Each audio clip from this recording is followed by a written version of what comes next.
मित्रांनो, 1 ते 15 सप्टेंबर कसा असेल हा काळ मिथुन राशीच्या लोकांसाठी हे आपण आजच्या या व्हिडिओमध्ये जाणून घेणार आहोत.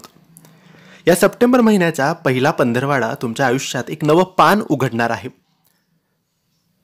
तुमच्या विचारसरणीत, तुमच्या कामकाजात आणि अगदी नातेसंबंधातही अचानक बदल तुम्हाला घडताना दिसतील. ज्याप्रमाणे वारा दिशा बदलतो तसंच तुमचं जीवनही या काळात नवीन वळण घेणार आहे. आतापर्यंत जे काही अडकलेलं होतं, जे काही तुमच्यासाठी अडथळा ठरत होतं, ते आता हळूहळू चांगलं किंवा दूर होऊ लागेल. करिअर आणि व्यवसायाच्या क्षेत्रात पाहिलं तर या काळात तुमची बुद्धिमत्ता, तुमचं संवाद कौशल्य आणि तुमच्या निर्णय क्षमता किंवा तुमचा स्वभाव तुम्हाला मोठं यश मिळवून देईल. तुम्हाला नवी जबाबदारी मिळू शकते. कामाच्या ठिकाणी तुमचं कौतुक होईल. काही जणांना नोकरीत बढती किंवा बदलाची संधी मिळेल. व्यापाऱ्यांसाठी हा काळ विशेष फायद्याचा ठरू शकतो. एखादं जुनं अडकलेलं काम अचानक सुरू होईल. नवा करार होऊ शकतो किंवा नवीन ग्राहक तुम्हाला मिळू शकतात.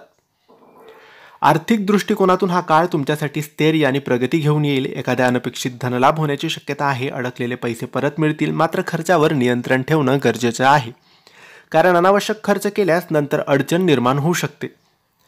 नातेसंबंधाच्या बाबतीत या काळात तुमच्या बोलण्याने आणि सौम्य वागणुकीने घरातील वातावरण सुखकर होईल. प्रेमसंबंध असणाऱ्यांना जोडीदाराकडून साथ मिळेल, तर विवाहित व्यक्तींना कौटुंबिक जीवनात आनंद अनुभवायला मिळेल. पण लक्षात ठेवा, बोलताना जरा संयम ठेवा. तुमच्या शब्दांचं शस्त्र कधी कधी इतरांना दुखावू शकतं. योग्य वेळी योग्य शब्द वापरले तर नातेसंबंध अधिक मजबूत होतील. आरोग्याच्या दृष्टीने हा काळ तुमच्यासाठी साधारण चांगला आहे, मात्र मानसिक ताण आणि अस्वस्थता वाढू शकते. सतत विचार, जास्त धावपळ यामुळे थकवा जाणवेल. म्हणून शक्य तितकंच मन शांत ठेवण्याचा प्रयत्न करा. थोडा वेळ ध्यानधारणा आणि प्राणायामाला द्या. सकाळी ओम नमः शिवाय या मंत्राचा जप केल्यास मन स्थिर होईल आणि आत्मविश्वास तुमचा वाढू शकतो. 1 ते 15 सप्टेंबर या काळात तुमच्या आयुष्यातले काही प्रसंग तुम्हाला एक मोठा धडा शिकवून जातील. या धड्यामुळे पुढचं आयुष्य अधिक मजबूत, अधिक यशस्वी आणि आनंददायी होईल. लक्षात ठेवा, या पंधरवाड्यात सगळं काही बदलणार आहे आणि हा बदल तुम्हाला नवीन शिखराकडे घेऊन जाणार आहे.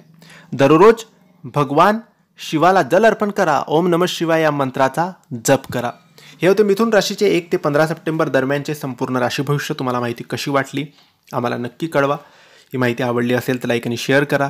काही प्रश्न असतील तर कमेंट्सद्वारे विचारा आणि आमच्या चॅनलला सबस्क्राईब करायला विसरू नका. धन्यवाद. श्री स्वामी समर्थ.